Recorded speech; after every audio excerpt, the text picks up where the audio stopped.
भी प्रस्ताव करता हाँ कि the Sikh gurdwara amendment bill 2023 ਤੇ तुरंत विचार किया जाए। इस तो ठीक एक दिन बाद यानी कि 20 जुलाई ਨੂੰ ਮੁੱਖ ਮੰਤਰੀ ਭਗਵੰਤ ਮਾਨ ਵੱਲੋਂ ਬਿੱਲ ਵਿਧਾਨ ਸਭਾ 'ਚ ਪੇਸ਼ ਕੀਤਾ ਗਿਆ ਅਤੇ ਸਦਨ 'ਚ ਆਵਾਜ਼ ਮਤ ਨਾਲ ਬਿੱਲ ਨੂੰ ਪ੍ਰਵਾਨਗੀ ਦਿੱਤੀ ਗਈ।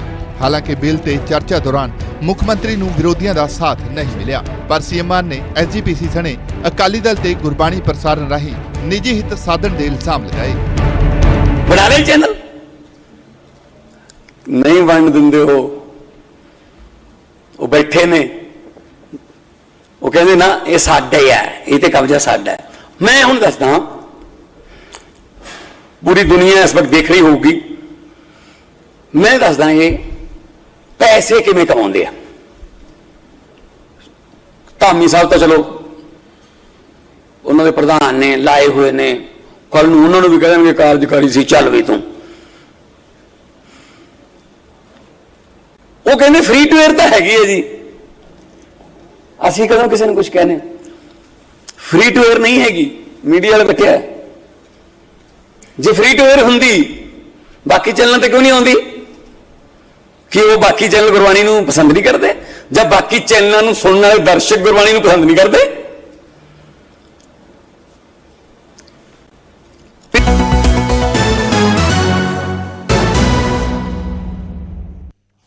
सत श्री अकाल। न्यूज़ 18 पंजाब हरियाणा देख रहे सारे दर्शकों का स्वागत है। मैं हाँ विजयपाल सिंह बराड़। 2 बजे ਦੀਆਂ 5 ਵੱਡੀਆਂ ਖਬਰਾਂ ਲੈ ਕੇ ਦਰਸ਼ਕਾਂ ਦੇ ਸਾਹਮਣੇ ਹਾਜ਼ਰ ਹਾਂ। ਸ਼ੁਰੂਆਤ ਕਰਦੇ ਹਾਂ ਪੰਜਾਬ ਸਰਕਾਰ ਵੱਲੋਂ ਲਏ ਗਏ ਇੱਕ ਵੱਡੇ ਫੈਸਲੇ ਦੇ ਨਾਲ। ਪੰਜਾਬ ਦੇ ਮੁੱਖ ਮੰਤਰੀ ਵੱਲੋਂ ਨੌਜਵਾਨਾਂ ਦੇ ਮੱਦੇਨਜ਼ਰ ਇੱਕ ਫੈਸਲਾ ਲਿਆ ਗਿਆ, ਖਾਸ ਕਰਕੇ ਉਹਨਾਂ ਦੀਆਂ ਸਪੀਕਿੰਗ ਸਕਿੱਲਸ ਨੂੰ ਲੈ ਕੇ, ਉਹਨਾਂ ਦੀਆਂ ਰਾਈਟਿੰਗ ਸਪੀਕਿੰਗ ਸਕਿੱਲਸ ਵਧਾਉਣ ਦੇ ਲਈ, ਖਾਸ ਕਰਕੇ ਅੰਗਰੇਜ਼ੀ ਦੇ ਵਿੱਚ ਇੰਗਲਿਸ਼ ਸਿਖਾਉਣ ਦੇ ਲਈ ਸਰਕਾਰ ਨੇ ਫੈਸਲਾ ਲਿਆ। ਇੱਕ MOU ਸਾਈਨ ਕੀਤਾ ਗਿਆ ਹੈ ਬ੍ਰਿਟਿਸ਼ ਕਾਉਂਸਲ ਦੇ ਨਾਲ। ਪੰਜਾਬ ਦੇ ਐਜੂਕੇਸ਼ਨ ਡਿਪਾਰਟਮੈਂਟ ਨੇ ਬ੍ਰਿਟਿਸ਼ ਕਾਉਂਸਲ ਦੇ ਨਾਲ ਇੱਕ MOU ਸਾਈਨ ਕੀਤਾ ਹੈ, ਜਿਸ ਦੇ ਤਹਿਤ ਨੌਜਵਾਨਾਂ ਨੂੰ ਅੰਗਰੇਜ਼ੀ ਸਿਖਾਈ ਜਾਏਗੀ, ਅੰਗਰੇਜ਼ੀ ਦੀ ਕੋਚਿੰਗ ਦਿੱਤੀ ਜਾਏਗੀ। ਇੰਗਲਿਸ਼ ਫॉर ਵਰਕ ਪ੍ਰੋਗਰਾਮ ਇਸ ਦਾ ਨਾਮ ਹੈ। ਇੰਗਲਿਸ਼ ਫॉर ਵਰਕ ਪ੍ਰੋਗਰਾਮ ਦੇ ਤਹਿਤ MOU ਸਾਈਨ ਹੋਇਆ ਹੈ ਔਰ ਮੁਫਤ ਟ੍ਰੇਨਿੰਗ ਦਿੱਤੀ ਜਾਏਗੀ। ਸਿੱਖਿਆ ਉੱਚ ਸਿੱਖਿਆ ਵਿਭਾਗ ਦੇ ਲਈ ਮੁਫਤ ਇੰਗਲਿਸ਼ ਦੀ ਟ੍ਰੇਨਿੰਗ ਦਿੱਤੀ ਜਾਏਗੀ। ਪਹਿਲੇ ਬੈਚ ਦੇ ਵਿੱਚ 5000 ਵਿਦਿਆਰਥੀਆਂ ਦੀ ਚੋਣ ਹੋਏਗੀ। 5000 ਵਿਦਿਆਰਥੀ ਪਹਿਲੇ ਬੈਚ ਦੇ ਵਿੱਚ ਚੁਣੇ ਜਾਣਗੇ ਔਰ ਉਹਨਾਂ ਨੂੰ ਫ੍ਰੀ ਇੰਗਲਿਸ਼ ਜਿਹੜੀ ਹੈ ਸਪੀਕਿੰਗ ਰਾਈਟਿੰਗ ਉਸ ਦੀ ਟ੍ਰੇਨਿੰਗ ਦਿੱਤੀ ਜਾਣੀ ਹੈ। ਇਹ MOU ਪੰਜਾਬ ਸਰਕਾਰ ਵੱਲੋਂ ਸਾਈਨ ਕੀਤਾ ਗਿਆ ਹੈ, ਇੰਗਲਿਸ਼ ਫॉर ਵਰਕ ਪ੍ਰੋਗਰਾਮ। ਇਸ ਦੇ ਤਹਿਤ ਬ੍ਰਿਟਿਸ਼ ਕਾਉਂਸਲ ਦੇ ਨਾਲ ਪੰਜਾਬ ਸਰਕਾਰ ਨੇ ਇਹ MOU ਸਾਈਨ ਕੀਤਾ, ਕਿਉਂਕਿ ਇਸ ਵੇਲੇ ਪੰਜਾਬ ਦੇ ਵਿੱਚ ਵੱਡੇ ਪੱਧਰ ਤੇ ਜਿਹੜੇ ਆਈਲੈਟਸ ਸੈਂਟਰ ਚੱਲ ਰਹੇ ਨੇ। ਆਈਲੈਟਸ ਸੈਂਟਰ ਦਾ ਮਤਲਬ ਹੀ ਹੁੰਦਾ ਕਿ ਪਹਿਲਾਂ ਵਿਦਿਆਰਥੀਆਂ ਨੂੰ ਅੰਗਰੇਜ਼ੀ ਸਿਖਾਉਣੀ ਤੇ ਬਾਅਦ ਦੇ ਵਿੱਚ ਉਹ ਐਗਜ਼ਾਮ ਉਹਨਾਂ ਨੂੰ ਪਾਸ ਕਰਾਉਣਾ, ਔਰ ਇਸ ਦੇ ਲਈ ਮੋਟੀਆਂ ਫੀਸਾਂ ਵਿਦਿਆਰਥੀਆਂ ਤੋਂ ਵਸੂਲੀਆਂ ਜਾਂਦੀਆਂ ਨੇ। ਸੋ ਪਹਿਲਾਂ ਇਹ ਗੱਲ ਨਿਕਲ ਕੇ ਆਈ ਸੀ ਕਿ IELTS free IELTS coaching centre ਸਰਕਾਰ ਖੋਲੇਗੀ, ਪਰ ਲਗਭਗ ਉਸੇ ਤਰੀਕੇ ਦਾ ਇਹ ਫੈਸਲਾ ਹੈ। ਹੋਰ ਜਾਣਕਾਰੀ ਲਈ ਅਸੀਂ ਸਾਡੇ ਸਹਿਯੋਗੀ ਪੰਕਜ ਕਪਾਹੀ ਦਾ ਰੁਖ ਕਰਦੇ ਹਾਂ। ਪੰਕਜ, ਥੋੜਾ ਜਿਹਾ ਡਿਟੇਲ ਦੇ ਵਿੱਚ ਚਾਹਾਂਗੇ ਸਮਝਣਾ। ਪਹਿਲਾਂ ਜਿਵੇਂ ਇਹ ਗੱਲ ਕਹੀ ਗਈ ਸੀ ਕਿ ਮੁਫਤ ਆਈਲੈਟਸ ਕੋਚਿੰਗ ਸੈਂਟਰ ਹੋਣਗੇ, ਹੁਣ ਇਹ ਕਿਹਾ ਜਾ ਰਿਹਾ ਕਿ ਮੁਫਤ ਇੰਗਲਿਸ਼ ਟ੍ਰੇਨਿੰਗ ਜਿਹੜੀ ਹੈ ਉਹ ਕਰਵਾਈ ਜਾਏਗੀ। ਕੋਈ ਫਰਕ ਹੈ ਦੋਨਾਂ 'ਚ ਜਾਂ ਉਸੇ ਚੀਜ਼ ਨੂੰ ਇੱਕ ਵੱਡੇ ਸੰਦਰਭ ਦੇ ਵਿੱਚ ਇੰਪਲੀਮੈਂਟ ਕੀਤਾ ਜਾ ਰਿਹਾ? देखो विजय, इस गल समझने की लोड़ है कि आईलैट्स का मतलब पंजाब दे विच ये रखा जाता है कि आईलैट्स करो, बैन लो और विदेशों नूं चले जाओ।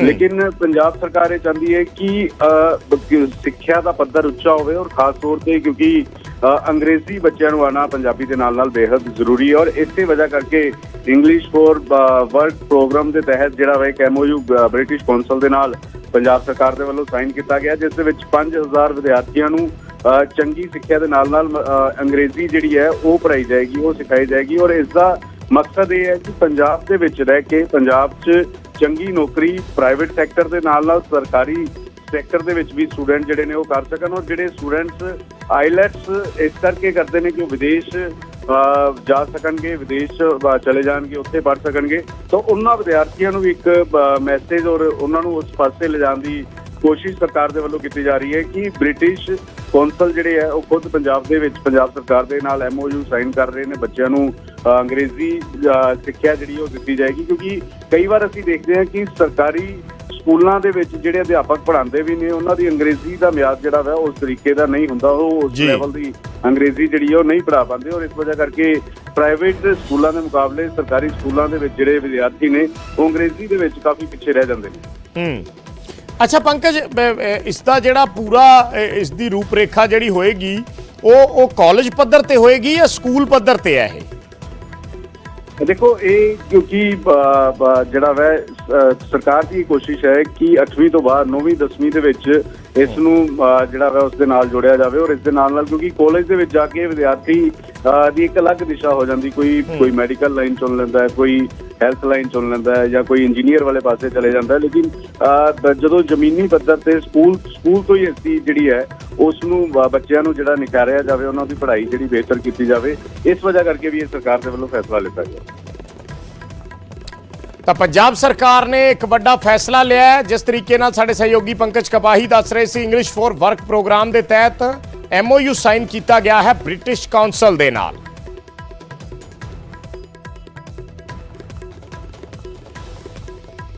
ਸਤਿ ਸ਼੍ਰੀ ਅਕਾਲ ਜੀ, ਮੈਂ ਤੁਹਾਡਾ ਆਪਣਾ ਭਗਵੰਤ ਮਾਨ। ਅੱਜ ਇੱਕ ਖਾਸ ਮੌਕੇ ਤੇ ਇਕੱਠੇ ਹੋਏ ਹਾਂ ਕਿਉਂਕਿ ਗਲੋਬਲਾਈਜੇਸ਼ਨ ਤੋਂ ਬਾਅਦ ਦੁਨੀਆ ਇੱਕ ਪਿੰਡ ਬਣ ਗਈ ਹੈ। ਸਾਡੇ ਬੱਚੇ ਇੱਥੇ ਪੜ੍ਹਦੇ ਨੇ, ਐਗਜ਼ਾਮ ਸ਼ਿਕਾਗੋ ਹੁੰਦੇ ਨੇ, ਸਾਡੇ ਬੱਚੇ ਇੱਥੇ ਟ੍ਰੇਨਿੰਗ ਲੈਂਦੇ ਨੇ, ਉਹਨਾਂ ਦਾ ਜਿਹੜਾ ਐਗਜ਼ਾਮ ਹੈ ਉਹ ਲੰਡਨ 'ਚ ਹੁੰਦਾ ਹੈ, ਉਹ ਬਰਮਿੰਗਮ 'ਚ ਹੁੰਦਾ ਹੈ, ਉਹ ਮੈਲਬਰਨ ਹੁੰਦਾ, ਸਿਡਨੀ ਹੁੰਦਾ। ਬੱਚੇ ਕੰਮ ਇੱਥੇ ਕਰਦੇ ਨੇ, ਉਹਦਾ ਜਿਹੜਾ ਇੰਪੈਕਟ ਹੈ ਉਹ ਵੈਨਕੂਵਰ ਹੁੰਦਾ। ਸੋ ਦੁਨੀਆ ਇੱਕ ਛੋਟਾ ਜਿਹਾ ਪਿੰਡ ਬਣ ਗਈ ਹੈ। ਉਸੇ ਸਿਲਸਿਲੇ 'ਚ ਅਸੀਂ UK ਦੇ ਨਾਲ, ਕਿਉਂਕਿ ਸਭ ਤੋਂ ਪਹਿਲਾਂ ਪੰਜਾਬੀ ਜਿਹੜੇ ਸੀਗੇ ਉਹ ਪੁਰਾਣੇ ਉਹ UK ਦੇ ਵਿੱਚ ਗਏ ਸੀ। ਅੱਜ ਵੀ UK ਦੇ ਵਿੱਚ ਬਹੁਤ ਸਾਰੇ ਪੰਜਾਬ ਵਸਦੇ ਨੇ, ਪੰਜਾਬੀ ਵਸਦੇ ਨੇ, ਘੁੱਗ ਵਸਦੇ ਨੇ। ਸੋ ਅੱਜ ਬ੍ਰਿਟਿਸ਼ ਕੌਂਸਲ ਤੇ ਬ੍ਰਿਟਿਸ਼ ਐਮਬੈਸੀ ਤੋਂ ਸਾਡੇ ਕੋਲੇ ਅਧਿਕਾਰੀ ਆਏ ਹੋਏ ਨੇ। ਡਿਪਟੀ ਹਾਈ ਕਮਿਸ਼ਨਰ ਨੇ UK ਦੇ ਜਿਹੜੇ ਚੰਡੀਗੜ੍ਹ ਦੇ ਵਿੱਚ ਮਿਸ ਕੈਰੋਲੀਨਾ ਰੋਬਰਟ, ਉਹ ਆਏ ਨੇ। ਤੇ ਬ੍ਰਿਟਿਸ਼ ਕੌਂਸਲ ਵੱਲੋਂ ਮਿਸਟਰ ਡੰਕਨ ਵਿਲਸਨ MD ਨੇ BCEIPL ਦੇ।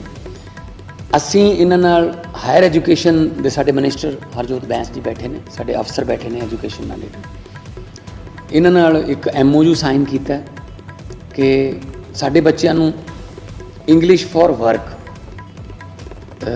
ਉਹਦੇ ਵਿੱਚ ਟ੍ਰੇਨਿੰਗ ਇਹ ਸਾਨੂੰ ਦੇਣਗੇ।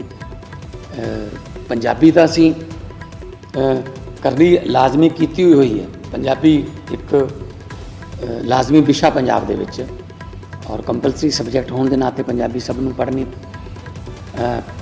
ਪੈਂਦੀ ਵੀ ਹੈ ਔਰ ਸੱਚਾਈ ਦੀ ਵੀ ਹੈ। ਮੈਂ ਕਹਿੰਦਾ ਸਾਡਾ ਫਰਜ਼ ਵੀ ਹੈ। ਤੋਂ ਨਾਲ ਦੂਜੀਆਂ ਭਾਸ਼ਾਵਾਂ ਦੀ ਜਾਣਕਾਰੀ, ਭਾਵੇਂ ਉਹ ਫਰੈਂਚ ਹੋਵੇ, ਭਾਵੇਂ ਜਰਮਨ ਹੋਵੇ। ਸੋ ਇੰਗਲਿਸ਼ ਜਿਹੜੀ ਹੈ, ਕਿਉਂਕਿ ਦੁਨੀਆ ਭਰ ਦੇ ਵਿੱਚ ਇੰਗਲਿਸ਼ ਬੋਲੀ ਜਾਂਦੀ ਹੈ। ਸਾਡੇ ਬੱਚੇ ਕਈ ਵਾਰ ਸਾਡੇ ਕੋਲ ਇਸ ਤਰ੍ਹਾਂ ਦੀਆਂ ਕਈ ਵਾਰ ਅਪੀਲਾਂ ਵੀ ਆਈਆਂ ਨੇ, ਥੋੜ੍ਹੀਆਂ ਸ਼ਿਕਵਿਸ਼ਕੈਤਾਂ ਵੀ ਆਈਆਂ ਨੇ ਕਿ ਅਸੀਂ ਇੰਗਲਿਸ਼ 'ਚ ਮਾਰ ਖਾ ਜਾਂਦੇ ਹਾਂ ਜੀ। ਸੋ ਅਸੀਂ ਨਹੀਂ ਚਾਹੁੰਦੇ ਕਿ ਸਾਡਾ ਬੱਚਾ ਜਿਹੜਾ ਉਹ ਜਾਵੇ, ਕਿਤੇ ਵੀ ਜਾਵੇ ਅਤੇ ਉਹਨੂੰ ਕੋਈ ਜਿਹੜੀ ਬੋਲੀ ਪੱਖੋਂ, ਲੈਂਗੁਏਜ ਪੱਖੋਂ ਉਹਦੇ ਕੋਈ ਨੰਬਰ ਕਿਸੇ ਪੱਖੋਂ ਘੱਟ ਆਉਣ। ਸੋ ਹਰ ਪੱਖ ਤੋਂ ਅਸੀਂ ਆਪਣੇ ਬੱਚੇ ਨੂੰ, ਪੰਜਾਬ ਦੇ ਜੰਮੇ ਹੋਏ ਬੱਚੇ ਨੂੰ, ਪੰਜਾਬ ਦੇ ਪੜ੍ਹੇ ਹੋਏ ਬੱਚੇ ਨੂੰ ਪਰਫੈਕਟ ਬਣਾਉਣਾ ਚਾਹੁੰਦੇ ਹਾਂ। ਸੋ ਮੈਂ ਬ੍ਰਿਟਿਸ਼ ਕੌਂਸਲ ਦਾ ਔਰ ਬ੍ਰਿਟਿਸ਼ ਐਮਬੈਸੀ ਦਾ ਬਹੁਤ ਧੰਨਵਾਦ ਕਰਦਾ ਕਿ ਉਹਨਾਂ ਨੇ ਫ੍ਰੀ ਆਫ ਕਾਸਟ ਸਾਡੇ ਜਿਹੜੇ ਬੱਚੇ ਨੇ, ਇਹ ਹਾਇਰ ਐਜੂਕੇਸ਼ਨ ਡਿਪਾਰਟਮੈਂਟ ਸਾਡਾ ਜਿਹੜਾ ਡਿਸਾਈਡ ਕਰੂਗਾ।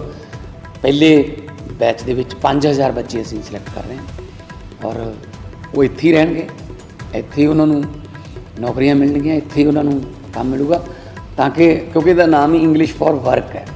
ਸੋ ਤਾਂ ਕਿ ਕੋਈ ਵੀ ਨੌਕਰੀ ਲੈਣ ਲਈ ਇੰਗਲਿਸ਼ ਜਿਹੜੀ ਹੈ ਉਹ ਬੈਰੀਅਰ ਨਾ ਬਣੇ। ਤਾਂ ਇਹ ਬਹੁਤ ਵਧੀਆ ਕਦਮ ਹੈ। ਔਰ ਇਨਵੈਸਟ ਪੰਜਾਬ ਦੇ ਵਿੱਚ ਜੋ UK ਹੈ ਉਹ ਸਾਡਾ ਪਾਰਟਨਰ ਕੰਟਰੀ ਹੈ। ਬਹੁਤ ਸਾਰੀ ਇਨਵੈਸਟਮੈਂਟ ਪੰਜਾਬ ਦੇ ਵਿੱਚ ਜਿਹੜੀ UK ਤੋਂ, UK ਸਿਟੀਜ਼ਨਸ ਤੋਂ ਇੱਥੇ ਪੰਜਾਬ ਵੱਲ ਆ ਰਹੀ ਹੈ। ਸੋ ਆਈ ਹੋਪ ਕਿ ਪੰਜਾਬ ਦਾ ਔਰ UK ਦਾ ਇੱਕ ਲੌਂਗੈਸਟ ਐਸੋਸੀਏਸ਼ਨ ਜਿਹੜੀ ਹੈ ਉਹ ਬਣੂਗੀ ਅਤੇ ਅਸੀਂ ਦੁਨੀਆ ਦੇ ਹਾਣ ਦੇ ਹੋਵਾਂਗੇ। ਬਹੁਤ ਧੰਨਵਾਦ। ਸਤਿ ਸ਼੍ਰੀ ਅਕਾਲ। ਤਾਂ ਬ੍ਰਿਟਿਸ਼ ਕੌਂਸਲ ਦੇ ਨਾਲ MOU ਸਾਈਨ ਕੀਤਾ ਗਿਆ ਹੈ। CM ਵੱਲੋਂ, ਐਜੂਕੇਸ਼ਨ ਮਿਨਿਸਟਰ ਵੱਲੋਂ, ਸਾਰੇ ਉੱਚ ਅਧਿਕਾਰੀ ਉੱਥੇ ਮੌਜੂਦ ਰਹੇ ਔਰ ਪਹਿਲੇ ਬੈਚ ਦੇ ਵਿੱਚ 500 ਵਿਦਿਆਰਥੀਆਂ ਦੀ ਚੋਣ ਕੀਤੀ ਜਾਣੀ ਹੈ। ਪਹਿਲੇ ਬੈਚ ਦੇ ਵਿੱਚ ਜਿਨ੍ਹਾਂ ਨੂੰ ਮੁਫਤ ਟ੍ਰੇਨਿੰਗ ਦਿੱਤੀ ਜਾਣੀ ਹੈ। ਇੰਗਲਿਸ਼ ਫॉर ਵਰਕ ਇਸ ਪ੍ਰੋਗਰਾਮ ਦਾ ਨਾਮ ਰੱਖਿਆ ਗਿਆ, ਇੰਗਲਿਸ਼ ਫॉर ਵਰਕ, ਕਿਉਂਕਿ ਕੰਮਕਾਜ ਦੇ ਵਿੱਚ ਅੰਗਰੇਜ਼ੀ ਭਾਸ਼ਾ ਦੀ ਲੋੜ ਪੈਂਦੀ ਹੈ। ਅੰਗਰੇਜ਼ੀ ਭਾਸ਼ਾ ਕਿਤੇ ਵੀ ਅੱਗੇ ਤੁਸੀਂ ਜਾਣਾ ਹੈ ਤਾਂ ਤੁਹਾਡੀ ਪੰਜਾਬੀ ਦੇ ਨਾਲ ਅੰਗਰੇਜ਼ੀ ਭਾਸ਼ਾ ਤੁਹਾਨੂੰ ਜ਼ਰੂਰੀ ਹੋ ਜਾਂਦੀ ਹੈ। ਗੱਲਬਾਤ ਕਿਸੇ ਵੀ ਦੇਸ਼ ਦੇ ਵਿੱਚ ਸਟੂਡੈਂਟਸ ਚਾਹੁੰਦੇ ਨੇ, ਅਗਰ ਉਹਨਾਂ ਦਾ ਫਲੋ ਅੱਛਾ ਹੈ, ਅਗਰ ਉਹਨਾਂ ਦੀ ਵੋਕੈਬਲਰੀ ਅੱਛੀ ਹੈ ਤਾਂ ਫਿਰ ਉਹਨਾਂ ਨੂੰ ਕਿਤੇ ਵੀ ਕੰਮ ਕਰਨ ਦੇ ਵਿੱਚ ਦਿੱਕਤ ਨਹੀਂ ਆਉਂਦੀ, ਜਾਂ ਕਿਸੇ ਹੋਰ ਦੂਜੇ ਸੂਬਿਆਂ ਦੇ ਵਿੱਚ ਜਾ ਕੇ ਵੀ ਦਿੱਕਤ ਨਹੀਂ ਆਉਂਦੀ ਜੇ ਅੰਗਰੇਜ਼ੀ ਭਾਸ਼ਾ ਤੁਸੀਂ ਜਾਣਦੇ ਹੋ। ਔਰ ਇਸ ਨੂੰ ਲੈ ਕੇ ਹੁਣ ਸਰਕਾਰ ਨੇ ਉਪਰਾਲਾ ਕੀਤਾ, MOU ਸਾਈਨ ਕੀਤਾ ਗਿਆ ਔਰ 5000 ਵਿਦਿਆਰਥੀਆਂ ਦਾ ਪਹਿਲਾ ਬੈਚ ਇਸ ਦੇ ਵਿੱਚ ਲਿਆ ਜਾਏਗਾ ਔਰ ਲਗਾਤਾਰ ਇਹ ਪ੍ਰੋਗਰਾਮ ਜਿਹੜਾ ਹੈ ਇਸੇ ਤਰੀਕੇ ਨਾਲ ਜਾਰੀ ਰਹੇਗਾ। ਮੁਫਤ ਸਿੱਖਿਆ ਵਿਦਿਆਰਥੀਆਂ ਨੂੰ ਅੰਗਰੇਜ਼ੀ ਦੀ ਸਰਕਾਰ ਕਰਵਾਏਗੀ।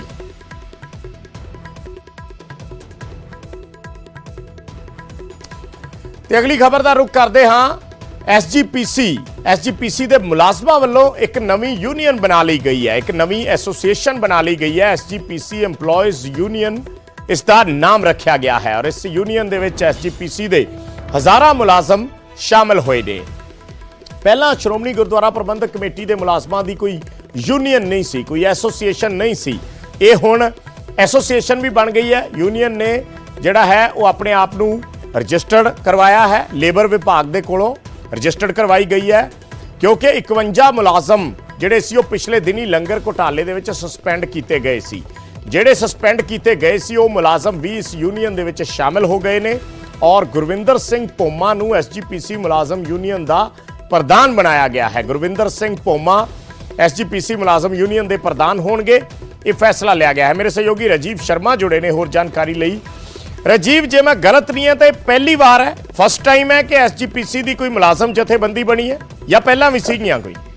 ਜੀ ਬਿਲਕੁਲ ਵਿਜੇ, ਪਹਿਲੀ ਵਾਰ ਹੋਇਆ ਕਿ SGPC ਦਾ ਜਿਹੜਾ ਹੁਣ ਤੱਕ ਦਾ ਇਤਿਹਾਸ ਹੈ ਉਸ ਦੇ ਵਿੱਚ ਪਹਿਲੀ ਵਾਰ ਮੁਲਾਜ਼ਮਾਂ ਵੱਲੋਂ ਇੱਕ ਇਸ ਤਰੀਕੇ ਦੀ ਜਿਹੜੀ ਜਥੇਬੰਦੀ ਹੈ ਉਹ ਬਣਾਈ ਗਈ ਔਰ ਇਹੀ ਕਾਰਨ ਹੈ ਕਿ SGPC ਦੇ ਪ੍ਰਧਾਨ ਵੱਲੋਂ ਵੀ ਇਸ ਚੀਜ਼ ਦਾ ਸਿੱਧੇ ਤੌਰ ਤੇ ਔਰ ਸਖਤ ਸ਼ਬਦਾਂ ਦੇ ਵਿੱਚ ਇਸ ਚੀਜ਼ ਦੀ ਨਿਖੇਧੀ ਵੀ ਕੀਤੀ ਗਈ, ਕਿਉਂਕਿ ਉਹਨਾਂ ਦਾ ਇਹ ਕਹਿਣਾ ਸੀ, ਇਸ ਦੀ ਜਿਹੜੀ ਤੁਲਨਾ ਹੈ ਉਹ ਕੀਤੀ ਗਈ ਹੈ ਕਿ ਇਹ ਕੋਈ ਫੈਕਟਰੀ ਜਾਂ ਉਸ ਤਰੀਕੇ ਦਾ ਅਦਾਰਾ ਨਹੀਂ ਹੈ ਕਿ ਜਿੱਥੇ ਮੁਲਾਜ਼ਮ ਬਾਕੀ ਕੰਮ ਕਰਦੇ ਨੇ ਔਰ ਇਸ ਤਰੀਕੇ ਦੀ ਜਿਹੜੀ ਜਥੇਬੰਦੀ ਬਣਾ ਕੇ ਉਸ ਜਥੇਬੰਦੀ ਨੂੰ ਚਲਾਇਆ ਜਾਵੇ। ਔਰ ਉਹਨਾਂ ਦਾ ਕਹਿਣਾ ਸੀ ਕਿ SGPC ਸੇਵਾ ਭਾਵ ਦੇ ਲਈ ਕੰਮ ਕਰਦੀ ਔਰ ਇਸ ਦਾ ਜਿਹੜਾ ਮੰਤਵ ਹੈ ਉਹ ਬਾਕੀ ਅਦਾਰਿਆਂ ਦੇ ਵਾਂਗ ਨਹੀਂ ਹੈ। ਹਾਲਾਂਕਿ ਮੁਲਾਜ਼ਮਾਂ ਦਾ ਇੱਕ ਆਪਣਾ ਤਰਕ ਹੈ ਕਿ ਜਦੋਂ ਵੀ ਕੋਈ ਕਾਰਵਾਈ ਵਿਭਾਗੀ ਤੌਰ ਤੇ ਕੀਤੀ ਜਾਂਦੀ ਹੈ ਤਾਂ ਉਸ ਵੇਲੇ ਮੁਲਾਜ਼ਮ ਖੁਦ ਨੂੰ ਇਕੱਲਾ ਮਹਿਸੂਸ ਕਰਦੇ ਨੇ ਔਰ ਕਿਸੇ ਤਰ੍ਹਾਂ ਜਿਹੜੀ ਪਹੁੰਚ ਜਦੋਂ ਕੀਤੀ ਜਾਣੀ ਹੁੰਦੀ ਹੈ ਤਾਂ ਉਹ SGPC ਪ੍ਰਧਾਨ ਤੱਕ ਵੀ ਪਹੁੰਚ ਨਹੀਂ ਕਰ ਸਕਦੇ। ਇਸ ਕਰਕੇ ਜੇਕਰ ਕੋਈ ਜਥੇਬੰਦੀ ਹੋਏਗੀ, ਜਥੇਬੰਦੀ ਦਾ ਕੋਈ ਨੁਮਾਇੰਦਾ ਹੋਏਗਾ ਤਾਂ ਆਉਣ ਵਾਲੇ ਦਿਨਾਂ ਦੇ ਵਿੱਚ ਜੇਕਰ ਕਿਸੇ ਮੁਲਾਜ਼ਮ ਨੂੰ ਕੋਈ ਦਿੱਕਤ ਆਉਂਦੀ ਹੈ ਤਾਂ ਜਥੇਬੰਦੀ ਸਾਂਝੇ ਤੌਰ ਤੇ ਕੋਈ ਮੁਹਿੰਮ ਵਿੱਢ ਸਕਦੀ ਹੈ ਜਾਂ ਕੋਈ ਜੇਕਰ ਇੱਕ ਪਲੇਟਫਾਰਮ ਤੇ ਗੱਲ ਕਰ ਸਕਦੀ ਹੈ। ਤਾਂ ਸਿੱਧੇ ਤੌਰ ਤੇ ਅਸੀਂ ਕਹਿ ਸਕਦੇ ਕਿ SGPC ਔਰ SGPC ਦੇ ਮੁਲਾਜ਼ਮ ਜਿਹੜੇ ਨੇ ਇਸ ਵਾਰ ਪਹਿਲੀ ਵਾਰੀ ਇਸ ਤਰੀਕੇ ਦਾ ਮਾਹੌਲ ਬਣਿਆ ਕਿ ਆਮੋ ਸਾਹਮਣੇ ਨਜ਼ਰ ਆ ਰਹੇ ਨੇ। ਹਾਲਾਂਕਿ ਕਈ ਕਾਨੂੰਨੀ ਦਾਅ ਪੇਚ ਵੀ ਨੇ ਇਸ ਦੇ ਵਿੱਚ, ਪਰ ਜਥੇਬੰਦੀ ਜਿਹੜੀ ਹੈ ਉਸ ਨੂੰ ਰਜਿਸਟਰ ਜੋ ਹੈ ਇਸੇ ਮਹੀਨੇ ਦੀ 17 ਤਰੀਕ ਨੂੰ ਕਰਵਾਇਆ ਗਿਆ। ਉਸ ਦਾ ਜਿਹੜਾ ਸਰਟੀਫਿਕੇਟ ਹੈ ਉਹ ਵੀ ਜਥੇਬੰਦੀ ਨੂੰ ਮਿਲ ਚੁੱਕਿਆ। ਤਾਂ SGPC ਦੇ ਵਿੱਚ ਇਹ ਵੀ ਗੱਲ ਉੱਠੀ ਹੈ ਕਿ ਜਿਸ ਤਰ੍ਹਾਂ ਪਿਛਲੇ ਦਿਨਾਂ ਦੇ ਵਿੱਚ ਜਿਹੜਾ ਘੁਟਾਲਾ ਹੋਇਆ ਸੀ ਲੰਗਰ ਦੇ ਵਿੱਚ, ਉਸ ਦੇ ਵਿੱਚ 51 ਮੁਲਾਜ਼ਮ ਜਿਹੜੇ ਨੇ ਉਹ ਸਸਪੈਂਡ ਕੀਤੇ ਜਾਂਦੇ ਨੇ ਔਰ ਉਸ ਵੇਲੇ ਵੀ ਮੁਲਾਜ਼ਮ ਜਿਹੜੇ ਨੇ ਉਹ ਆਪਣੀ ਸਫਾਈ ਰੱਖਣ ਦੀ ਉਹਨਾਂ ਵੱਲੋਂ ਕੋਸ਼ਿਸ਼ ਕੀਤੀ ਗਈ, ਪਰ ਜਿਹੜੀ ਕਮੇਟੀ ਦੀ ਰਿਪੋਰਟ ਸੀ ਉਸ ਮੁਤਾਬਕ ਇਹ ਕਾਰਵਾਈ ਕੀਤੀ ਗਈ। ਤਾਂ SGPC ਔਰ ਉਸ ਵੇਲੇ ਸਿੱਧੇ ਤੌਰ ਤੇ ਪੰਜਾਬ ਦੇ ਮੁੱਖ ਮੰਤਰੀ ਆਮੋ ਸਾਹਮਣੇ ਨਜ਼ਰ ਆਏ ਸੀ, ਟਵੀਟ ਕੀਤੇ ਗਏ ਔਰ ਟਵੀਟ ਕਰਕੇ ਨਿਸ਼ਾਨੇ ਵੀ ਸਾਧੇ ਗਏ। ਤਾਂ ਪਹਿਲੀ ਵਾਰ ਆ ਵਿਜੇ ਕਿ SGPC ਦੇ ਮੁਲਾਜ਼ਮਾਂ ਵੱਲੋਂ ਕਿਸੇ ਇਸ ਤਰੀਕੇ ਦਾ ਜਿਹੜਾ ਜਥੇਬੰਦਕ ਢਾਂਚਾ ਹੈ ਉਹ ਬਣਾਇਆ। ਇਸੇ ਕਰਕੇ ਆਉਣ ਵਾਲੇ ਦਿਨਾਂ ਦੇ ਵਿੱਚ ਇਹ ਜਿਹੜਾ ਮੁੱਦਾ ਉਹ ਭਖ ਵੀ ਸਕਦਾ ਔਰ ਵੱਡਾ ਵਿਵਾਦ ਦਾ ਕਾਰਨ ਵੀ ਬਣ ਸਕਦਾ ਹੈ। ਜੀ ਵਿਜੇ। ਅੱਛਾ ਰਾਜੀਵ, ਆਮ ਤੌਰ ਤੇ ਜਿਵੇਂ ਤੁਸੀਂ ਵੀ ਜ਼ਿਕਰ ਕੀਤਾ ਵੀ SGPC ਨੂੰ ਕਿਉਂਕਿ SGPC ਦਾ ਕੰਮ ਹੀ ਸੇਵਾ ਭਾਵਨਾ, ਵੈਸੇ ਤੇ ਹੋਰ ਵੀ ਜਿਹੜੇ ਬੜੇ ਡਿਪਾਰਟਮੈਂਟ ਨੇ ਸਰਕਾਰ ਦੇ ਉਹਨਾਂ ਨੂੰ ਵੀ ਇਹੀ ਕਿਹਾ ਜਾਂਦਾ ਹੈ ਕਿ ਉਹ ਸਰਕਾਰੀ ਸੇਵਾ 'ਚ ਨੇ, ਪਰ ਖਾਸ ਤੌਰ ਤੇ ਜੇ SGPC ਦਾ ਜ਼ਿਕਰ ਕਰੀਏ ਜਾਂ ਗੁਰਦੁਆਰਾ ਜਿੰਨੇ ਵੀ ਗੁਰਦੁਆਰੇ ਨੇ ਉਹਨਾਂ ਦੇ ਪ੍ਰਬੰਧ ਦਾ ਜ਼ਿਕਰ ਕਰੀਏ ਤਾਂ ਉਸ ਨੂੰ ਨਿਰੋਲ ਇੱਕ ਸੇਵਾ ਭਾਵਨਾ ਦੇ ਤੌਰ ਤੇ ਲਿਆ ਜਾਂਦਾ, ਜਿਸ ਦੇ ਵਿੱਚ ਜੋ ਸੰਗਤ ਵੱਲੋਂ ਜੋ ਚੜਾਵਾ ਚੜ੍ਹਦਾ ਹੈ ਜਾਂ ਜੋ ਮੱਥਾ ਟੇਕਿਆ ਜਾਂਦਾ ਉਸੇ ਦੇ ਅੱਗੇ ਸੇਵਾ ਦੇ ਕੰਮਾਂ ਦੇ ਵਿੱਚ ਉਹ ਪੈਸਾ ਜਿਹੜਾ ਹੈ ਉਹ ਲਾਇਆ ਜਾਂਦਾ ਹੈ। ਸੋ ਕਿਤੇ ਨਾ ਕਿਤੇ ਕਿਉਂਕਿ ਮੁਲਾਜ਼ਮ ਜਥੇਬੰਦੀਆਂ ਦਾ ਜਦੋਂ ਆਪਾਂ ਜ਼ਿਕਰ ਕਰਦੇ ਹਾਂ ਤੇ ਉਹਨਾਂ ਦੀ ਇੱਕ ਡੈਫੀਨੇਸ਼ਨ ਐਸੀ ਬਣ ਚੁੱਕੀ ਹੈ ਜਾਂ ਪਿਕਚਰ ਐਸੀ ਬਣ ਚੁੱਕੀ ਹੈ ਕਿ ਕੱਲ ਨੂੰ ਧਰਨੇ, ਪ੍ਰਦਰਸ਼ਨ, ਪ੍ਰੋਟੈਸਟ ਇਕੱਠੇ ਹੋ ਕੇ ਇੱਕ ਦਬਾਅ ਦੀ ਰਣਨੀਤੀ ਬਣਾਉਣੀ ਉਸ ਸੰਸਥਾ ਤੇ ਜਿਹੜੀ ਵੀ ਸੰਬੰਧਿਤ ਸੰਸਥਾ ਦੇ ਨਾਲ ਉਹ ਜੁੜੇ ਹੋਏ ਨੇ। ਸੋ ਕਿਤੇ ਨਾ ਕਿਤੇ ਇਹਨਾਂ ਸਾਰੀਆਂ ਚੀਜ਼ਾਂ ਨੂੰ ਲੈ ਕੇ ਜਿਹੜੀ ਐਸਜੀਪੀਸੀ ਪ੍ਰਧਾਨ ਨੇ ਉਹ ਇਸ ਨੂੰ ਗਲਤ ਕਹਿ ਰਹੇ ਨੇ ਜਾਂ ਇਸ ਦੇ ਖਿਲਾਫ ਨੇ। ਬਿਲਕੁਲ, ਕਿਉਂਕਿ ਜੇਕਰ ਕੋਈ ਜਥੇਬੰਦੀ ਬਣ ਜਾਂਦੀ ਹੈ ਤਾਂ ਜਦੋਂ ਵੀ ਕਿਸੇ ਵੀ ਇੱਕ ਮੁਲਾਜ਼ਮ ਦੇ, ਚਾਹੇ ਉਹ ਕਿਸੇ ਕੰਮ ਦੇ ਲਈ ਜ਼ਿੰਮੇਵਾਰ ਹੈ ਜਾਂ ਫਿਰ ਨਹੀਂ, ਤਾਂ ਉਸ ਵੇਲੇ ਪੂਰੀ ਜਥੇਬੰਦੀ ਜੋ ਹੈ ਉਸ ਦੇ ਹੱਕ ਦੇ ਵਿੱਚ ਖੜੀ ਹੁੰਦੀ ਨਜ਼ਰ ਆਉਂਦੀ ਹੈ। ਤਾਂ ਆਮ ਤੌਰ ਤੇ ਅਸੀਂ ਦੇਖਦੇ ਹਾਂ, ਚਾਹੇ ਕਿਸੇ ਫੈਕਟਰੀ ਦੇ ਵਿੱਚ ਜਾਂ ਕਿਸੇ ਹੋਰ ਅਦਾਰੇ ਦੇ ਵਿੱਚ ਜੇਕਰ ਕਿਸੇ ਮੁਲਾਜ਼ਮ ਦੇ ਖਿਲਾਫ ਕੋਈ ਸਖਤ ਕਾਰਵਾਈ ਹੁੰਦੀ ਹੈ ਤਾਂ ਪੂਰਾ ਜਿਹੜਾ ਜਥੇਬੰਦਕ ਢਾਂਚਾ ਬਣਿਆ ਹੁੰਦਾ ਹੈ, ਤਮਾਮ ਜਿਹੜੇ ਅਹੁਦੇਦਾਰ ਹੁੰਦੇ ਨੇ, ਤਾਂ ਉਹਨਾਂ ਦਾ ਉਸ ਵੇਲੇ ਮਜਬੂਰੀ ਬਣ ਜਾਂਦੀ ਹੈ ਕਿ ਉਸ ਦੇ ਹੱਕ ਦੇ ਵਿੱਚ ਡਟਣਾ ਹੈ। ਤਾਂ ਇੱਥੇ ਇੱਕ ਹੋਰ ਚੀਜ਼ ਸਮਝਣ ਵਾਲੀ ਹੈ ਕਿ ਐਸਜੀਪੀਸੀ ਭਾਵੇਂ ਸੇਵਾ ਭਾਵ ਦੇ ਨਾਲ ਜੁੜੀ ਹੋਈ ਹੈ, ਗੁਰੂ ਘਰਾਂ ਦੇ ਪ੍ਰਬੰਧ ਐਸਜੀਪੀਸੀ ਦੇ ਕੋਲ ਨੇ, ਪਰ ਇਸ ਦੇ ਨਾਲ ਹੀ ਐਸਜੀਪੀਸੀ ਦੇ ਅਧੀਨ ਬਹੁਤ ਸਾਰੇ ਅਦਾਰੇ ਨੇ, ਚਾਹੇ ਉਹ ਵਿਦਿਅਕ ਸੰਸਥਾਵਾਂ ਹੋਣ, ਚਾਹੇ ਉਹ ਹਸਪਤਾਲ ਹੋਣ, ਮੈਡੀਕਲ ਕਾਲਜ ਹੋਣ, ਯੂਨੀਵਰਸਿਟੀਜ਼ ਹੋਣ। ਤਾਂ ਇਸ ਤਰੀਕੇ ਦੇ ਅਦਾਰੇ ਵੀ ਚੱਲਦੇ ਨੇ, ਕਿਉਂਕਿ ਕਾਰਨ ਇਹ ਕਿ ਜਦੋਂ ਤਾਂ ਕਾਰਵਾਈ ਕੀਤੀ ਜਾਂਦੀ ਕਿਸੇ ਮੁਲਾਜ਼ਮ ਤੇ, ਉਸ ਵੇਲੇ ਉਹੀ ਕਾਇਦੇ ਕਾਨੂੰਨ ਵਰਤੇ ਜਾਂਦੇ ਨੇ ਜੋ ਕਿ ਹੋਰ ਵਿਭਾਗਾਂ ਦੇ ਵਿੱਚ ਕਿਸੇ ਵੀ ਮੁਲਾਜ਼ਮ ਦੇ ਖਿਲਾਫ ਜਾਂ ਉਸ ਦੇ ਲਈ ਕਾਰਵਾਈ ਦੇ ਦੌਰਾਨ ਵਰਤੇ ਜਾਂਦੇ ਨੇ। ਤਾਂ ਇਸੇ ਕਰਕੇ ਹੀ ਮੁਲਾਜ਼ਮਾਂ ਨੇ ਵੀ ਇਹ ਸੋਚਿਆ ਕਿ ਜੇਕਰ ਕਾਰਵਾਈ ਉਹ ਬਾਕੀ ਮੁਲਾਜ਼ਮਾਂ ਦੇ ਵਾਂਗ ਹੁੰਦੀ ਹੈ ਤਾਂ ਬਾਕੀ ਮੁਲਾਜ਼ਮਾਂ ਵਾਂਗ ਹੀ ਉਹਨਾਂ ਦੇ ਕੋਲ ਵੀ ਇਹ ਅਧਿਕਾਰ ਹੋਣਾ ਚਾਹੀਦਾ ਕਿ ਆਪਣੀ ਜਿਹੜੀ ਗੱਲ ਹੈ ਉਹ ਕਿਸ ਤਰੀਕੇ ਦੇ ਨਾਲ ਕਮੇਟੀ ਦੇ ਅੱਗੇ ਰੱਖਣੀ ਹੈ ਜਾਂ ਪ੍ਰਧਾਨ ਦੇ ਅੱਗੇ ਰੱਖਣੀ ਹੈ। ਪਰ ਜਿਹੜੇ ਪਹਿਲੇ ਮਾਮਲੇ ਹੁਣ ਤੱਕ ਸਾਹਮਣੇ ਨਜ਼ਰ ਆਉਂਦੇ ਰਹੇ ਨੇ, ਉਸ ਵੇਲੇ ਜਦੋਂ ਵੀ ਕੋਈ ਕਾਰਵਾਈ ਹੁੰਦੀ ਸੀ ਤਾਂ ਐਸਜੀਪੀਸੀ ਦਾ ਜਿਹੜਾ ਉਸ ਇਲਾਕੇ ਦਾ ਸੰਬੰਧਿਤ ਮੈਂਬਰ ਹੁੰਦਾ, ਕਿਉਂਕਿ ਬਹੁਤ ਸਾਰੇ ਜਿਹੜੇ ਮੁਲਾਜ਼ਮ ਨੇ ਉਹ ਜ਼ਿਆਦਾਤਰ ਜਾਂ ਤਾਂ ਐਸਜੀਪੀਸੀ ਮੈਂਬਰਾਂ ਦੇ ਕਰੀਬੀ ਨੇ ਜਾਂ ਫਿਰ ਉਹਨਾਂ ਦੀਆਂ ਸਿਫਾਰਿਸ਼ਾਂ ਦੇ ਉੱਤੇ ਉਹਨਾਂ ਨੂੰ ਵੱਖ-ਵੱਖ ਥਾਵਾਂ ਤੇ ਜਿਹੜੀ ਸੇਵਾ ਹੈ, ਕਿਉਂਕਿ ਹਾਲਾਂਕਿ ਨੌਕਰੀ ਸ਼ਬਦ ਅਸੀਂ ਨਹੀਂ ਵਰਤ ਸਕਦੇ ਕਿਉਂਕਿ ਐਸਜੀਪੀਸੀ ਖੁਦ ਇਸ ਨੂੰ ਸੇਵਾ ਮੰਨਦੀ ਹੈ, ਪਰ ਜਿਸ ਤਰੀਕੇ ਦੇ ਨਾਲ ਉਹਨਾਂ ਨੂੰ ਤਨਖਾਹ ਦਿੱਤੀ ਜਾਂਦੀ ਹੈ, ਉਹਨਾਂ ਦੇ ਫੰਡ ਕੱਟੇ ਜਾਂਦੇ ਨੇ, ਉਹਨਾਂ ਨੂੰ ਹੋਰ ਸੁਵਿਧਾਵਾਂ ਦਿੱਤੀਆਂ ਜਾਂਦੀਆਂ ਨੇ, ਤਾਂ ਹੋਰ ਬਾਕੀ ਅਦਾਰਿਆਂ ਦੀ ਤਰਜ਼ ਤੇ ਹੀ ਸਭ ਕੁਝ ਮਿਲਦਾ ਹੈ। ਯਾਨੀ ਰਾਜੀਵ, ਮੋਟੇ ਤੌਰ ਤੇ ਆਪਾਂ ਜਦੋਂ ਐਸਜੀਪੀਸੀ ਮੁਲਾਜ਼ਮ ਦਾ ਜ਼ਿਕਰ ਕਰਦੇ ਹਾਂ ਤਾਂ ਉਹ ਸਿਰਫ ਹਰਮੰਦਰ ਸਾਹਿਬ ਦੇ ਵਿੱਚ ਸੇਵਾ ਕਰਨ ਵਾਲੇ ਮੁਲਾਜ਼ਮ ਨਹੀਂ, ਸਾਰੇ ਜਿਹੜੇ ਹਸਪੀਟਲਸ ਜਾਂ ਐਜੂਕੇਸ਼ਨ ਸਿੱਖਿਆ ਸੰਸਥਾਨ ਨੇ, ਉਹਨਾਂ ਸਾਰੇ ਮੁਲਾਜ਼ਮਾਂ ਨੂੰ ਇਸ ਦੇ ਵਿੱਚ ਸ਼ਾਮਿਲ ਕੀਤਾ ਹੈ। ਬਿਲਕੁਲ, ਕਿਉਂਕਿ ਜੇਕਰ ਅਸੀਂ ਐਸਜੀਪੀਸੀ ਦਫ਼ਤਰ ਦੀ ਹੀ ਗੱਲ ਕਰਦੇ, ਸਭ ਤੋਂ ਜੇਕਰ ਹੇਠਲੇ ਪੱਧਰ ਤੋਂ ਅਸੀਂ ਸ਼ੁਰੂਆਤ ਕਰੀਏ ਤਾਂ ਜਿਹੜਾ ਦਰਜਾ 4 ਕਰਮਚਾਰੀ ਹੈ, ਚਾਹੇ ਕੋਈ ਸਫਾਈ ਕਰਮਚਾਰੀ ਹੈ, ਕੋਈ ਮਹਿਲਾ ਕਰਮਚਾਰੀ ਹੈ, ਤਾਂ ਉਸ ਤੋਂ ਲੈ ਕੇ ਜਿਹੜੇ ਉੱਪਰ ਤੱਕ ਹਾਈ ਅਫੀਸ਼ੀਅਲ ਨੇ, ਸਕੱਤਰ ਤੱਕ ਦੀਆਂ ਜਿਹੜੀਆਂ ਪੱਧਰ ਦੇ ਅਹੁਦੇ ਨੇ, ਤਾਂ ਉਹ ਇੱਕ ਨੌਕਰੀ ਦੇ ਤੌਰ ਤੇ ਉਹਨਾਂ ਵੱਲੋਂ ਕੀਤੀ ਜਾਂਦੀ ਹੈ। ਹਾਲਾਂਕਿ ਸੇਵਾ ਜ਼ਰੂਰ ਉਹਨਾਂ ਵੱਲੋਂ, ਚਾਹੇ ਉਹ ਦਰਬਾਰ ਸਾਹਿਬ ਦਾ ਜੇਕਰ ਕੋਈ ਮੈਨੇਜਰ ਹੈ ਤਾਂ ਉਸ ਦੀ ਸੇਵਾ ਹੋਰ ਤਰੀਕੇ ਦੀ ਹੈ, ਜੇਕਰ ਕੋਈ ਸਰਾਵਾਂ ਦਾ ਮੈਨੇਜਰ ਹੈ ਉਸ ਦੀ ਡਿਊਟੀ ਹੋਰ ਹੈ। ਇਸੇ ਤਰ੍ਹਾਂ ਵੱਖ-ਵੱਖ ਜਿਹੜੀਆਂ ਡਿਊਟੀਆਂ ਵੰਡੀਆਂ ਗਈਆਂ ਨੇ। ਤਾਂ ਕਈ ਅਦਾਰੇ ਐਸੇ ਵੀ ਨੇ ਜਿਹੜੇ ਕਿ ਗੁਰਦੁਆਰਾ ਸਾਹਿਬਾਨ ਦੇ ਨਾਲ ਨਾ ਹੋ ਕੇ ਬਲਕਿ ਹੋਰ ਉਹਨਾਂ ਦੇ ਕੰਮਕਾਰ ਨੇ ਕਿ ਵਿਦਿਅਕ ਅਦਾਰਾ ਹੈ ਤਾਂ ਉਸ ਦੀ ਡਿਊਟੀ ਕੁਝ ਹੋਰ ਹੈ, ਜੇਕਰ ਕੋਈ ਸਰਕਾਰੀ ਹਸਪਤਾਲ ਦੀ ਤਰਜ਼ ਤੇ ਕੋਈ ਮੈਡੀਕਲ ਕਾਲਜ ਬਣਿਆ ਹੋਇਆ ਉਸ ਦੀਆਂ ਡਿਊਟੀਆਂ ਕੁਝ ਹੋਰ ਨੇ। ਪਰ ਜਦੋਂ ਕਾਰਵਾਈ ਕੀਤੀ ਜਾਂਦੀ ਹੈ ਤਾਂ ਬਾਕੀ ਵਿਭਾਗਾਂ ਦੇ ਵਾਂਗ ਹੀ ਕੀਤੀ ਜਾਂਦੀ। ਜੇਕਰ ਕਿਸੇ ਦੇ ਖਿਲਾਫ ਕੋਈ ਇਨਕੁਆਇਰੀ ਖੁੱਲ੍ਹਣੀ ਹੈ, ਉਸ ਦੇ ਖਿਲਾਫ ਉਸ ਨੂੰ ਜੇਕਰ ਸਸਪੈਂਡ ਕਰਨਾ, ਡਿਸਮਿਸ ਕਰਨਾ ਹੈ, ਕੋਈ ਕਾਨੂੰਨੀ ਕਾਰਵਾਈ ਕਰਨੀ ਹੈ ਤਾਂ ਉਸ ਵੇਲੇ ਮੁਲਾਜ਼ਮ ਦੇ ਤੌਰ ਤੇ ਹੀ ਉਸ ਨੂੰ ਦੇਖਿਆ ਜਾਂਦਾ, ਬਲਕਿ ਸੇਵਾਦਾਰ ਵਾਲੀ ਜਿਹੜੀ ਹੈ ਉਸ ਦੀ ਭੂਮਿਕਾ ਉਸ ਨੂੰ ਇੱਕ ਪਾਸੇ ਕਰ ਦਿੱਤਾ ਜਾਂਦਾ। ਤਾਂ ਇਸੇ ਕਰਕੇ ਇਹਨਾਂ ਮੁਲਾਜ਼ਮਾਂ ਨੇ ਫੈਸਲਾ ਕੀਤਾ ਕਿ ਇੱਕ ਜਥੇਬੰਦੀ ਬਣਾਈ ਜਾਵੇ ਤਾਂ ਕਿ ਅਜਿਹੇ ਫੈਸਲਿਆਂ ਦੇ ਖਿਲਾਫ ਸਾਰੇ ਇਕਜੁੱਟ ਹੋ ਕੇ ਉਸ ਫੈਸਲੇ ਦਾ ਵਿਰੋਧ ਕਰ ਸਕਣ ਜਾਂ ਖੁਦ ਨੂੰ ਜਸਟੀਫਾਈ ਕਰ ਸਕਣ ਕਿ ਉਹ ਸਹੀ ਨੇ ਜਾਂ ਗਲਤ ਨੇ। ਜੀ ਠੀਕ ਹੈ, ਧੰਨਵਾਦ ਰਾਜੀਵ ਇਸ ਜਾਣਕਾਰੀ ਦੇ ਲਈ। ਤਾਂ ਤਫਸੀਲ ਨਾਲ ਜਿਸ ਤਰੀਕੇ ਨਾਲ ਮੇਰੇ ਸਹਿਯੋਗੀ ਰਾਜੀਵ ਸ਼ਰਮਾ ਨੇ ਦੱਸਿਆ ਹੈ ਕਿ ਇਸ ਦਾ ਮਕਸਦ ਕੀ ਹੈ, ਕਿਉਂ ਇਹ ਜਥੇਬੰਦੀ ਬਣਾਈ ਗਈ ਹੈ ਔਰ ਐਸਜੀਪੀਸੀ ਇਸ ਦਾ ਵਿਰੋਧ ਕਰ ਰਹੀ ਹੈ। ਐਸਜੀਪੀਸੀ ਪ੍ਰਧਾਨ ਜਿਹੜੇ ਨੇ ਉਹ ਇਸ ਦਾ ਵਿਰੋਧ ਕਰ ਰਹੇ ਨੇ। ਮੁਲਾਜ਼ਮਾਂ ਦੀ ਯੂਨੀਅਨ ਤੇ ਸਖਤੀ ਦਿਖਾਈ ਹੈ ਐਸਜੀਪੀਸੀ ਪ੍ਰਧਾਨ ਹਰਜਿੰਦਰ ਸਿੰਘ ਧਾਮੀ ਨੇ। ਉਹਨਾਂ ਨੇ ਕਿਹਾ ਕਿ ਐਸਜੀਪੀਸੀ ਕੋਈ ਇੰਡਸਟਰੀ ਨਹੀਂ ਹੈ। ਉਹਨਾਂ ਕਿਹਾ ਕਿ ਯੂਨੀਅਨ ਬਣਾਉਣ ਦਾ ਸਮਾਂ ਨਹੀਂ, ਐਸਜੀਪੀਸੀ ਦੀ ਕਦੇ ਵੀ ਯੂਨੀਅਨ ਨਹੀਂ ਬਣ ਸਕਦੀ। ਧਾਮੀ ਇਹ ਵੀ ਕਹਿ ਰਹੇ ਨੇ ਕਿ ਜੋ ਯੂਨੀਅਨ ਬਣਾਈ ਹੈ ਉਸ ਤੋਂ ਪਿੱਛੇ ਮੁੜ ਜਾਓ, ਭਲਾ ਹੋਏਗਾ। ਇਹ ਗੱਲ ਕਹੀ ਗਈ ਹੈ ਐਡਵੋਕੇਟ ਹਰਜਿੰਦਰ ਸਿੰਘ ਧਾਮੀ ਵੱਲੋਂ, ਐਸਜੀਪੀਸੀ ਦੇ ਪ੍ਰਧਾਨ ਨੇ।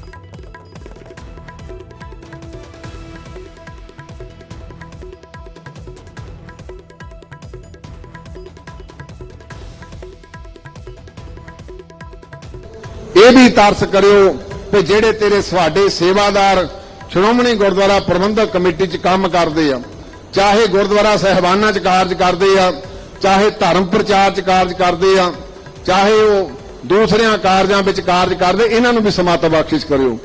ਇਹਨਾਂ ਨੂੰ ਵੀ ਆਪਣੇ ਚੂੜੀ ਭਰ ਦਿਓ ਵੀ ਇੰਡਸਟਰੀ ਨਹੀਂ, ਇਹ ਕੋਈ ਯੂਨੀਅਨ ਬਣਾਉਣ ਦਾ ਸਮਾਂ ਨਹੀਂ। ਯੂਨੀਅਨ ਇਸ ਸੰਸਥਾ ਦੀ ਕਦੇ ਵੀ ਨਹੀਂ ਬਣ ਸਕਦੀ, ਪਰ ਜੇ ਬਣਾਈ ਆ ਪਿੱਛੇ ਮੁੜੋ, ਪਿੱਛੇ ਮੁੜੋਗੇ ਭਲਾ ਨਹੀਂ ਤਾਂ ਫਿਰ ਕੋਸੇ ਉਹਨਾਂ ਇੰਨੀ ਬੇਨਤੀ ਕਰਕੇ ਫਿਰ ਖਾਲਸਾ ਪੰਥ ਨੂੰ ਸਮੁੱਚੇ ਤੌਰ ਤੇ ਸਾਰੀਆਂ ਜਥੇਬੰਦੀਆਂ ਜਿੰਨੀਆਂ ਵੀ ਆਈਆਂ ਉਹਨਾਂ ਸਾਰਿਆਂ ਨੂੰ ਬਹੁਤ ਬਹੁਤ ਵਧਾਈ ਦਿੰਦਾ। ਤੇ ਹੁਣ ਇੱਕ ਨਵਾਂ ਕੱਢ ਲਿਆ ਭੌਂਕੂ, ਉਹ ਉੱਥੇ ਬੈਠਦਾ ਰੋਜ਼।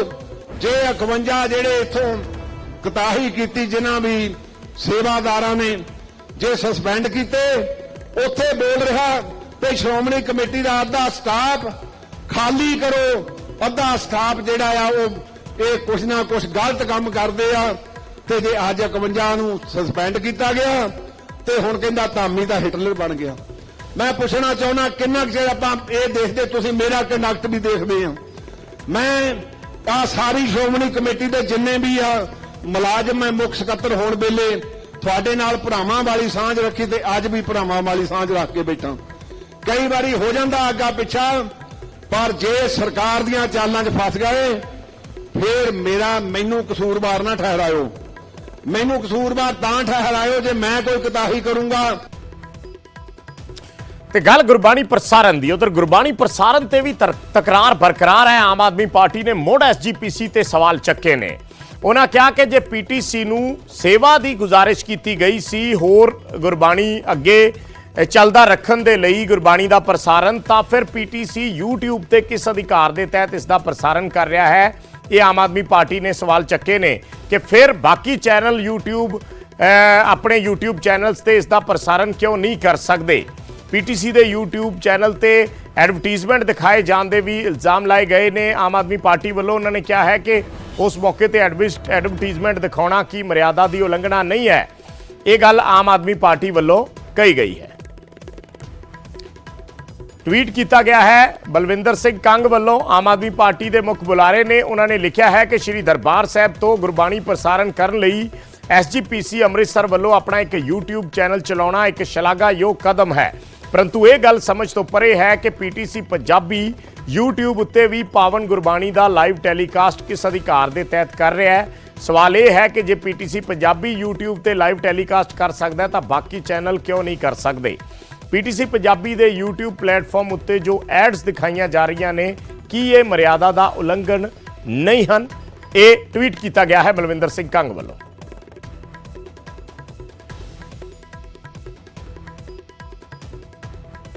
ਤੇ ਅਗਲੀ ਖਬਰ ਦਾ ਰੁਖ ਕਰਦੇ ਹਾਂ। ਮਨੀਪੁਰ ਹਿੰਸਾ ਨੂੰ ਲੈ ਕੇ ਸੰਸਦ ਦੇ ਵਿੱਚ ਜ਼ਬਰਦਸਤ ਹੰਗਾਮਾ ਹੋਇਆ ਹੈ। ਵਿਰੋਧੀ ਪਾਰਟੀਆਂ ਵੱਲੋਂ ਪੀਐਮ ਦੇ ਬਿਆਨ ਦੀ ਮੰਗ ਕੀਤੀ ਜਾ ਰਹੀ ਹੈ। ਉਹਨਾਂ ਨੇ ਮੰਗ ਕੀਤੀ ਹੈ ਕਿ ਪੀਐਮ ਇਸ ਤੇ ਬਿਆਨ ਦੇਣ। ਸੰਸਦ ਦੇ ਬਾਹਰ ਤੇ ਅੰਦਰ ਵਿਰੋਧੀਆਂ ਵੱਲੋਂ ਨਾਅਰੇਬਾਜ਼ੀ ਕੀਤੀ ਗਈ। ਮਨੀਪੁਰ ਹਿੰਸਾ ਦਾ ਮੁੱਦਾ ਲਗਾਤਾਰ ਲੋਕ ਸਭਾ ਸੈਸ਼ਨ ਦੇ ਵਿੱਚ ਗਰਮਾਇਆ ਹੋਇਆ। ਵਿਰੋਧੀ ਪਾਰਟੀਆਂ ਲਗਾਤਾਰ ਇਸ ਤੇ ਨਾਅਰੇਬਾਜ਼ੀ ਕਰ ਰਹੀਆਂ ਨੇ, ਸ਼ੋਰ ਸ਼ਰਾਬਾ ਕਰ ਰਹੀਆਂ ਨੇ, ਸਰਕਾਰ ਨੂੰ ਘੇਰ ਰਹੀਆਂ ਨੇ।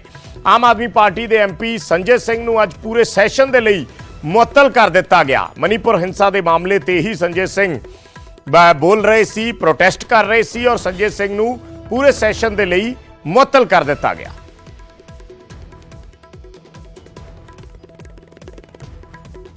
लोकतंत्र की हत्या। अगर लोकतंत्र में राज्यसभा के भीतर बहस करने की मांग पर भी सांसदों को सस्पेंड कर दिया जाएगा तो इस देश में क्या ही लोकतंत्र पड़ेगा।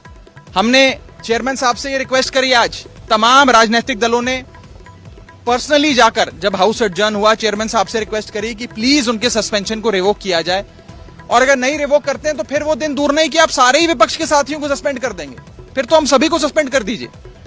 तो इसी चलते हमने ये सारी दलीलें उनके सामने रखी हैं कि जब आपका ध्यान आकर्षित नहीं कर पाए तो एक साथी सांसद आपके पास गए, आपसे रिक्वेस्ट करी कि कृपया कर हमारी आवाज भी सुनी जाए, हमारा मणिपुर का जो मुद्दा है उस पर बहस हो, लेकिन उन्होंने सस्पेंशन करना मुझे लगता है बेहतर समझा। हमने हाथ जोड़कर विनती करी है चेयरमैन साहब से कि कृपया कर आप अपने इस फैसले पे पुनर्विचार करें, इसे रिकंसिडर करें और इस सस्पेंशन को निरस्त करें, इसे रिवोक करें।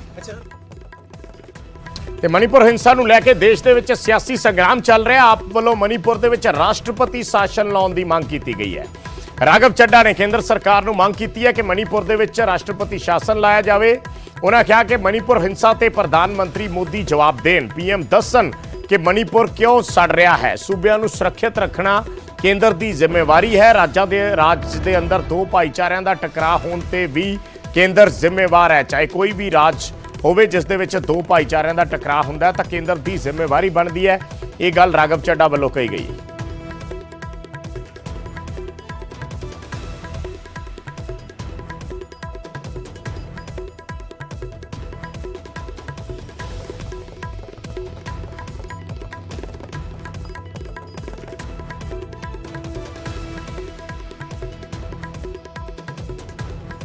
दुख का विषय यह है कि मणिपुर की गवर्नर चीख चीख कर हर अखबार में, हर न्यूज चैनल पर, वीडियो के माध्यम से, अपने संदेश के माध्यम से ये कह रही हैं कि मणिपुर जल रहा है, मणिपुर को बचा लो। मणिपुर के अंदर हजारों लोग बेघर हो गए, न जाने कितने लोगों की मौत हो गई, मणिपुर को बचा लीजिए। ये बात उन्होंने सार्वजनिक तौर पर कही और ये भी कहा कि मैंने ऊपर बता दिया है, यानी कि केंद्र सरकार और राष्ट्रपति जी को बता दिया है। लेकिन फिर भी अभी तक देश की सरकार ने मणिपुर में 356 लागू कर वहां राष्ट्रपति शासन घोषित नहीं किया। क्यों? इसलिए नहीं किया क्योंकि वहां भारतीय जनता पार्टी की सरकार है, क्योंकि मणिपुर में भी बीजेपी की सरकार है, केंद्र में भी बीजेपी की सरकार है और बीजेपी ये नहीं चाहती कि एक ऐसा राज्य जिसमें हमारी सरकार है वो राज्य हमारे हाथ से निकल जाए। क्या अभी भी सत्ता का खेल चलेगा जब मणिपुर जल रहा है? तो मैं साफ तौर पे ये इल्जाम लगाना चाहता हूं केंद्र सरकार पे कि वो अनुच्छेद 355 और अनुच्छेद 356 भारत के संविधान का लागू करने में पूरी तरीके से विफल रही है। ਤੇ ਮਣੀਪੁਰ ਮਾਮਲੇ ਤੇ ਆਮ ਆਦਮੀ ਪਾਰਟੀ ਦੀ student wing CYSSV Punjab university campus ਦੇ ਵਿੱਚ ਪ੍ਰਦਰਸ਼ਨ ਕਰ ਰਹੀ ਹੈ। सरकार मुर्दाबाद मुर्दाबाद मुर्दाबाद मोदी सरकार हाय हाय हाय हाय हाय हाय मोदी सरकार हाय हाय हाय हाय हाय हाय मोदी जी तुम एक काम करो